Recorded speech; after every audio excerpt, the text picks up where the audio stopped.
பல நூறு கோடிகளை கொட்டி வித்தவரையே விரட்டி விரட்டி பிடிப்பதற்கு ஓடினீர்களே, வித்தவன் ஒருவனை கூட ஏன் கைது செய்யவில்லை?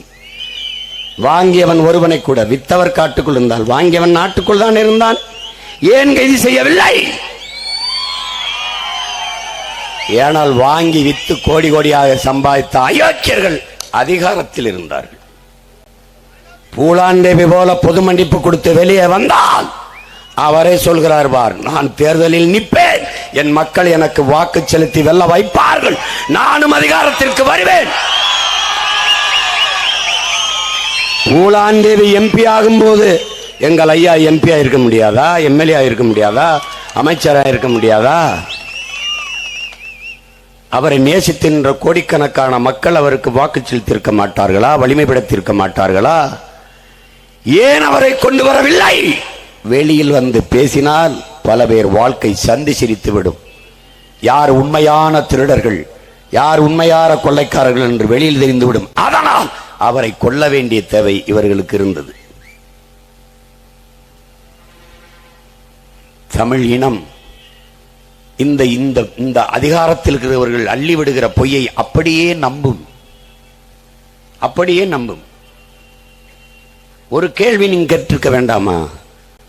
நாட்டை ஆண்ட கருணாநிதி ஐயாவிற்கு பல சாராய ஆலைகள், நாட்டை ஆண்ட அம்மையார் ஜெயலலிதாவுக்கு பல சாராய ஆலைகள், நாட்டுக்குள்ளே நாட்டை ஆண்டவன் சாராயங்காய்ச்சி விற்கும் போது காட்டுக்குள்ளே இருந்த எங்கள் ஐயா சாராய ஊரல் போட்டு வித்திருக்க முடியாதா?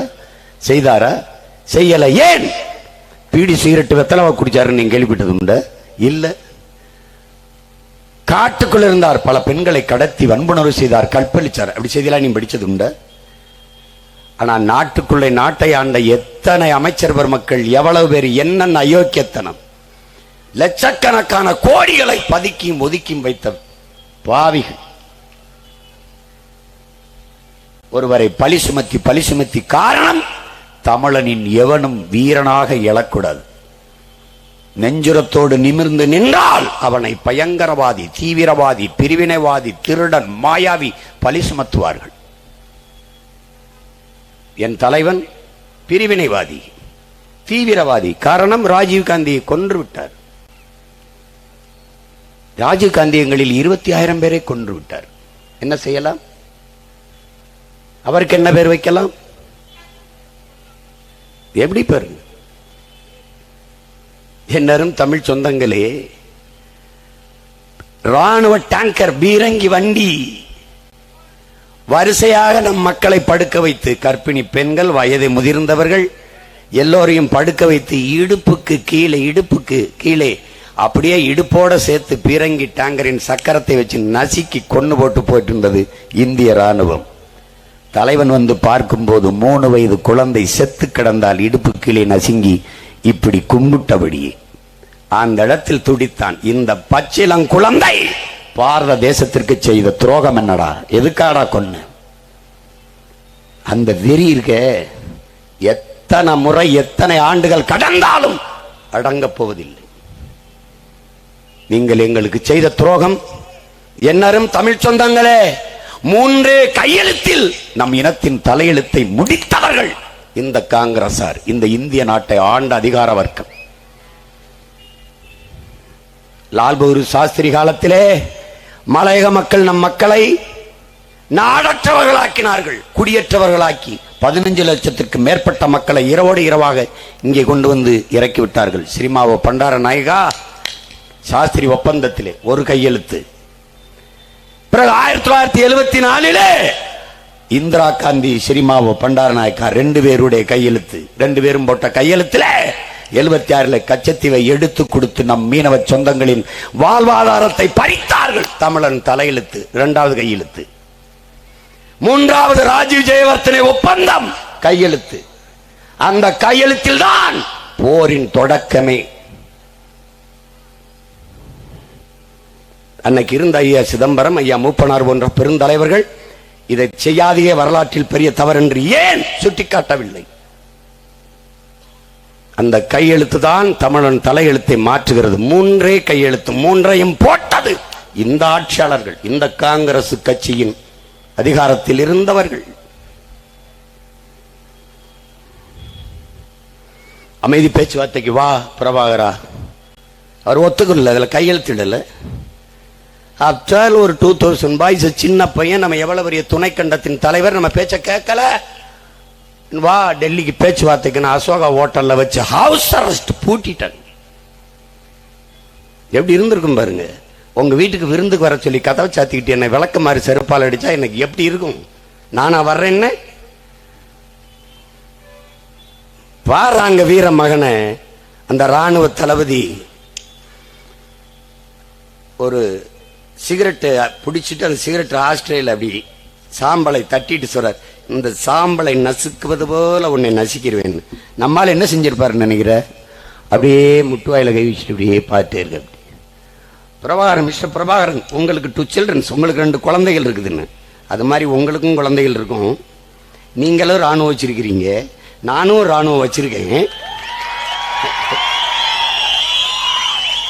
ஒரு வல்லாதிக்கத்தின் ராணுவ தளபதியை எதிர்த்து ஒற்றை மகனாக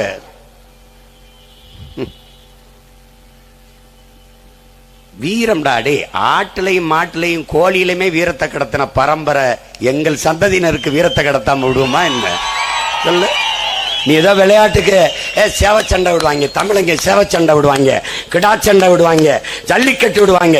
ஏன் சேவலையும் சேவலையும் மோத விடுவான் தமிழன்? தோற்ற சேவல் கரியாகும், ஜெயிச்ச சேவல் இருக்கும் இனப்பெருக்கத்திற்கு. தோத்த கிடாய் கரியாகும், ஜெயித்த கிடாய் இருக்கும் அடுத்த தலைமுறைக்கு இனப்பெருக்கத்துக்கு. ஜல்லிக்கட்டிலே பிடிபடாத காலை இனப்பெருக்கத்திற்கு இருக்கும். ஏன் ஆட்டிலும் மாட்டிலும் கோழியிலுமே வீரத்தை கடத்திய பரம்பரை தமிழன் பரம்பரை என்பதை மான தமிழ் மக்கள் மறந்துவிடக்கூடாது. மானம், வீரம், அறம், இது 3 எங்கள் உயிர். மானம் 3 எழுத்து, வீரம் 3 எழுத்து, அறம் 3 எழுத்து, எங்கள் உயிரும் 3 எழுத்து. 4 சமம்தான். அப்படி வாழ்ந்த கூட்டம்.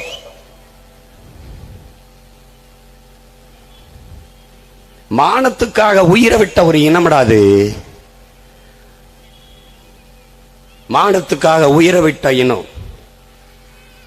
ஒருவன் காலில் விழுந்துதான் வாழ வேண்டும் என்கிற நிலை இருக்குமானால் நீ எழுந்து நின்று இறந்து போ.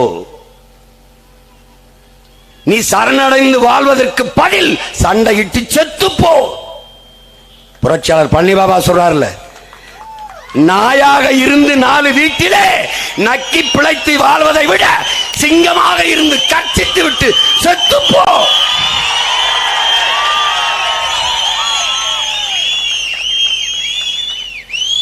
பீரங்கி துப்பாக்கி தோட்டாக்களை எதிர்த்து வாளையும் வேளையும் வைத்து போர் புரிந்தோம் என்றால் சண்டைக்கு போனால் சாவோம் தெரியும், ஆனாலும் போனோம்.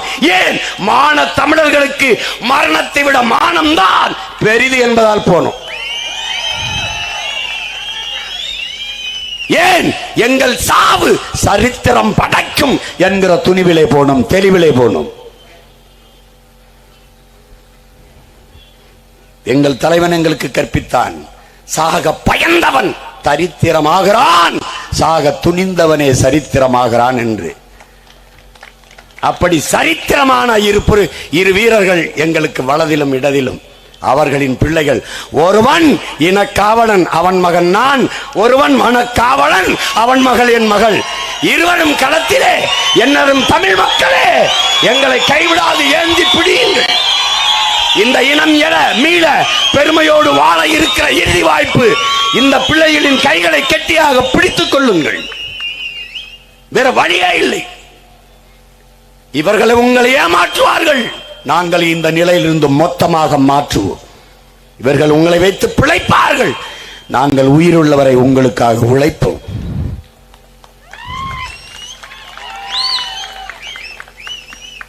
நானும் என் தலைவரும் பேசிக் கொண்டிருக்கும் போது ஐயா வீரப்பனாரை பற்றி பேச்சு. தலைவருக்கு இவர் மேல் பெரிய பற்று, பெரிய பாசம். அவ்வளவு பெரிய நாட்டில், நம் இனத்தில் ஒரு வீரன் என்ற மதிப்பு அவர் மேலே. எப்படி இறந்தார்? அவருக்கு சொல்லப்பட்ட கதை நம்பகமாக இல்லை. தம்பி, நான் எடுத்து சொன்னேன். எப்படி இறந்தார்? மோரை கொடுக்கிறார். அவருக்கு கண் பார்வை மங்கிட்டது. அதற்கு சிகிச்சை அளிக்க வேண்டும் என்கிற போது தலைவர் தன் நாட்டிலே கூட்டிக் கொண்டு கடைசி காலத்தில் அவரை தன்னோடு வைத்துக் கொள்ளலாம். எனக்கிட்ட என் தலைவன் சொன்னது, தன்னோட வைத்துக் கொள்ளலாம் என்று மருத்துவத்துக்கு எல்லா ஏற்பாடும் செய்கிறார். அங்கே கண்ணறிவு சிகிச்சை செய்யலன்ட்டு. அதை இங்க இருக்கிற உங்களுக்கெல்லாம் தெரிந்த எனக்கு ரொம்ப மதிப்புமிக்க ஒருத்தட்ட ஒப்படைக்கிறாங்க. அதை தெரிஞ்சுக்கிட்டு ஒரு காவல்துறை அதிகாரி ஈழத்தமிழர் மாதிரியே பேசி உள்ள போய் நம்ம ஐயாவை ஏமாத்தி எல்லா தகவலையும் தெரிஞ்சுக்கிட்டு மோரில் விஷத்தை வைக்கிறாங்க. விஷத்தை வச்சு கூட இருக்கிறவங்க எல்லாம் குடிச்சிடுறாங்க. ஓடை எப்படி ஓடுதோ அதில் கை கழுவ போறாங்க. எல்லாரும் குடிச்சிட்டு அங்கே போய் ஒரு மோரை குடிச்சு கை கழுவும்போது அந்த தண்ணி கிட்ட போகும்போது ஒரு மயக்கமாக வருது. திரும்பி அதை குடிச்சிடாதீங்க, அதில் ஏதோ இருக்குதுன்னு சொல்றதுக்கு திரும்பும்போது நம்மால் எடுத்து குடிச்சிட்டு இருந்துறாரு. இங்கிலீஷ் படம் கூட தோத்து போயிடும். குடிச்சிடாதீங்கன்னு சொல்ல போகும்போது குடிச்சுக்கிட்டு எப்படி நடந்துருச்சு பாரு. விஷத்தை வச்சு கொன்ன ஈனப்பயில்கடாவீங்க. நேருக்கு நேர சண்டை போட்டு தோக்கடிக்க முடியாதுன்னு தெரிஞ்சு விஷத்தை குடிச்சு செத்துறாரு. 2 நாள் ஆச்சு.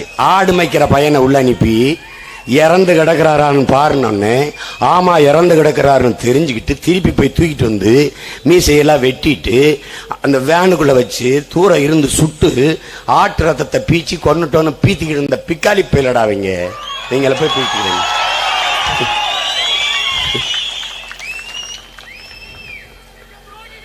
சண்டை வீரம்னா நேருக்கு நேரம் நிக்கும்டா, நெத்திக்கு நெத்தி நெஞ்சுக்கு நெஞ்சு நிக்கும்டா.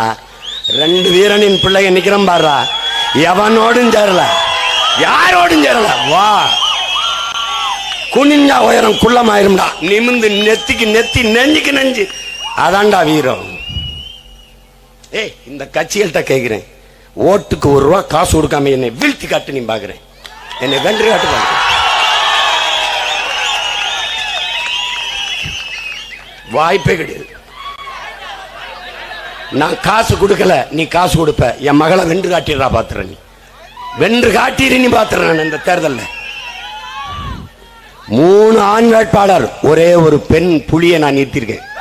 என் மகளை நிறுத்திருக்கேன்.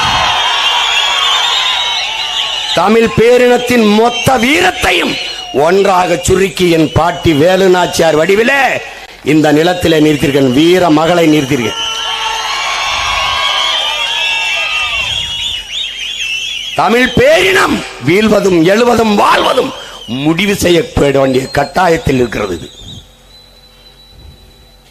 நீ ஓட்டை போடுவது இந்த நாட்டை காக்க என்கிற எண்ணம் உனக்கு இருக்கணும். எனக்கு வாக்கு செலுத்துவது என்பதே வருங்கால தலைமுறையின் வாழ்க்கையை பாதுகாக்க என்கிற எண்ணம் உனக்கு இருக்கணும். எங்கள் தலைவர் அவ்வப்போது ஐயாவை பற்றி வந்த தொடரை பார்த்துட்டு சொன்னார். நான் சொன்னேன், என் தம்பி, நம்ம தம்பி கௌதமன் தான் அண்ணா இயக்கியிருக்காங்க, அப்படிதான் ஐயாவே தயாரிச்சிருக்காங்க. நீங்க அவ்வப்போது நான் நேரம் கிடைக்கும் போது பார்க்குறேன், நான் மொத்தமாக பார்க்க உங்களுக்கு வசதி அனுப்பி விடுறேன்னு. நான் வந்து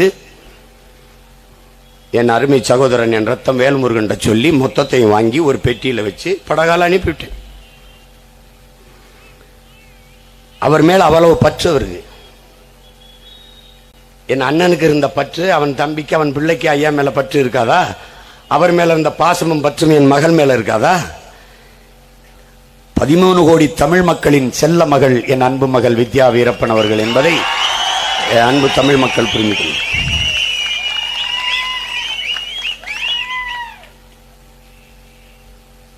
எங்களை அழிக்க நினைப்பார்கள், ஒழிக்க நினைப்பார்கள், தமிழ் இனம் நிமிரக்கூடாது என்று நினைப்பார்கள், எழுச்சியுறக்கூடாது, மீட்சியுறக்கூடாது என்று நினைப்பார்கள். என்ன வேணுமானாலும் செய்வார்கள். ஒரு எளிய மகன் என்னையை ஒடுக்குவதற்கு எவ்வளவு வேலை! என் கடவுச்சீட்டை பறித்து வைக்கிறார்கள். 136 வழக்கை போடுகிறார்கள். எல்லா நீதிமன்றங்களிலும் வழக்கு. அதை காரணம் காட்டி கடவுச்சீட்டு முடக்கம். கடைசியா சின்னத்தினால இவருக்கு வாக்கு வருது. சின்னத்தை எடுத்துக்கிட்டு என்னுடைய வாக்கை குறைக்கிறானா, என்னை பின்னுக்கு தள்ளுறாங்களாம். இது என் நாடடா, என் மக்களடா, என் மண்.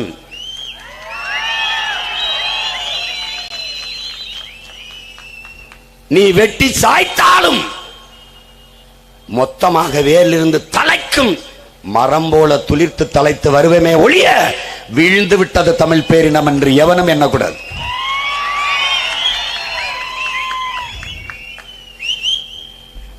இனி ஒரு தலைமுறை வீரப்பன் வீரப்பன் வீரப்பன் என்று பேச வைப்பாள் என் மகள் வித்யா. நீங்கள் கவனத்தில் வைத்துக் கொள்ளுங்கள். அவ்வளவுதான், கொன்னுட்டோம் நினைக்கிறிய? செத்த இடத்தில் பல லட்சக்கணக்கான வீரப்பனர்களாக பிறப்பார்களா வீரர்கள். எங்கள் பாட்டன் அழகுமுத்துக்கோன் தோற்கடிக்கப்பட்டு கையிலே சங்கிலியில் பூட்டி நிறுத்தி இருக்கிற போது எதிர்த்தேன் என்ற இன்னொரு பாட்டன் மருதநாயகம், உன்னை துரோகத்தால் வீழ்த்தினேன் பார்த்தாயா என்று கேட்டபோது நம்ம பாட்டன் கொக்கரித்தான். முழங்கி நான் அழகுமுத்துக்கோன்.